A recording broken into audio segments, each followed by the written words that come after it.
Assalamualaikum warahmatullahi wabarakatuh.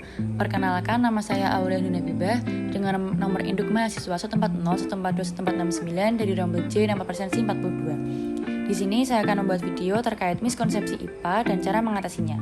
Video ini dibuat guna memenuhi salah satu tugas mata kuliah Pendidikan IPA dengan dosen pengampu Ibu Dr. Sulistiorini MPD dan Ibu Dr. Barokah Isterianti SPD MPD.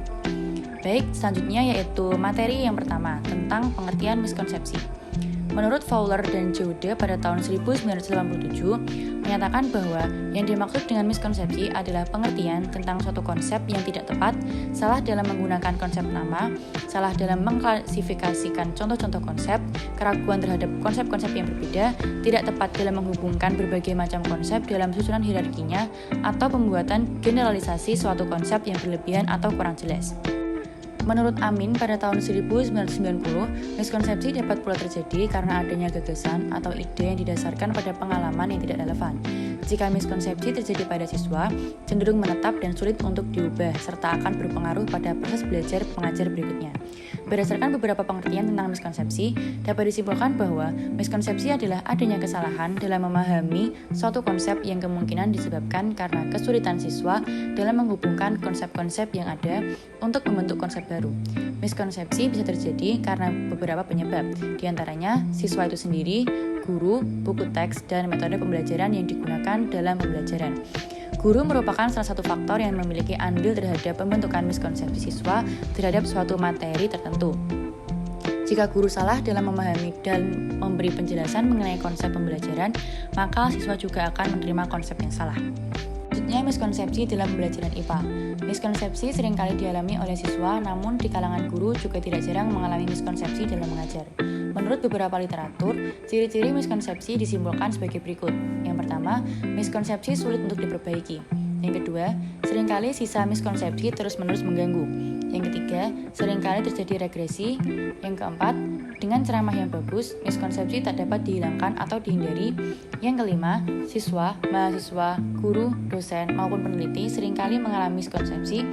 Yang keenam, guru dan dosen pada umumnya tidak mengetahui miskonsepsi yang lazim antara mahasiswanya dan tidak menyesuaikan proses pembelajaran dengan miskonsepsi mahasiswanya.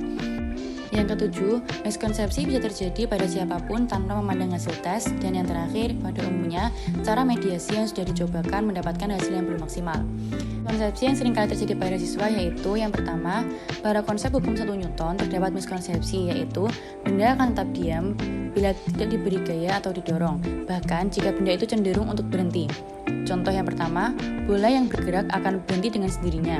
Yang kedua, jika pedal sepeda tidak diayunkan, sepeda akan berhenti. Siswa hanya memperhitungkan gaya dorong sebagai gaya, lupa akan adanya gaya gesek. Padahal pada kenyataannya, jika gaya resultan pada benda sama dengan 0, maka benda diam atau bergerak dengan kecepatan tetap. Newton mendapat hasilnya dengan perhatikan benda-benda langit yang bergerak tanpa gesekan. Untuk benda-benda di bumi, Newton menggunakan gaya gesekan, maka hukum Newton tetap berlaku di bumi. Yang kedua, pada konsep proses fotosintesis membutuhkan cahaya. Terdapat miskonsepsi yaitu proses fotosintesis tidak dapat terjadi pada malam hari karena fotosintesis hanya dapat terjadi jika terdapat sinar matahari saja. Padahal pada kenyataannya proses fotosintesis dapat terjadi pada malam hari dengan bantuan cahaya LED yang memiliki gelombang cahaya sama dengan matahari. Yang ketiga, pada konsep pernapasan pada tumbuhan. Terdapat miskonsepsi yaitu tumbuhan bernafas di siang hari dengan cara menghirup karbon dioksida, sedangkan pada malam hari menghirup oksigen. Padahal pada kenyataannya, semua makhluk hidup termasuk tumbuhan akan bernapas sepanjang waktu. Proses bernapas terjadi di mitokondria di dalam sel. Yang keempat, pada konsep air dalam wujud gas. Terdapat miskonsepsi yaitu gelembung-gelembung yang muncul ketika air mendidih adalah udara yang terdapat di dasar air yang mengalir ke bagian atas permukaan air. Padahal pada kenyataannya, gelembung-gelembung tersebut terjadi karena adanya energi yang membuat ikatan molekul air mulai lepas dan molekul tersebar. Seiring dengan tersebarnya molekul, air akhirnya mulai berubah menjadi gas. Karena massa gas lebih ringan daripada air, maka gas akan bergerak naik ke permukaan menghasilkan gelembung. Yang terakhir, pada konsep refleksi cahaya. Terdapat miskonsepsi yaitu air laut berwarna biru. Padahal pada kenyataannya, air laut tidak memiliki warna seperti air pada umumnya. Warna biru di laut terjadi karena sinar matahari mengenai lautan. Air dengan kuat akan menyerap cahaya. Sisa cahaya yang kita lihat sebagian besar terdiri dari panjang gelombang yang berwarna biru. Materi selanjutnya yaitu cara mengatasi adanya miskonsepsi dalam pembelajaran IPA. Cara mengatasi adanya miskonsepsi pada siswa yaitu dengan mengidentifikasi terlebih dahulu miskonsepsi yang dialami oleh siswa. Miskonsepsi bisa terjadi karena siswa mengalami kondisi tidak tahu atau belum tahu konsep. Maka, dalam pelaksanaan diagnosis harus dapat membedakan mana siswa yang tidak paham konsep dengan siswa yang mengalami miskonsepsi.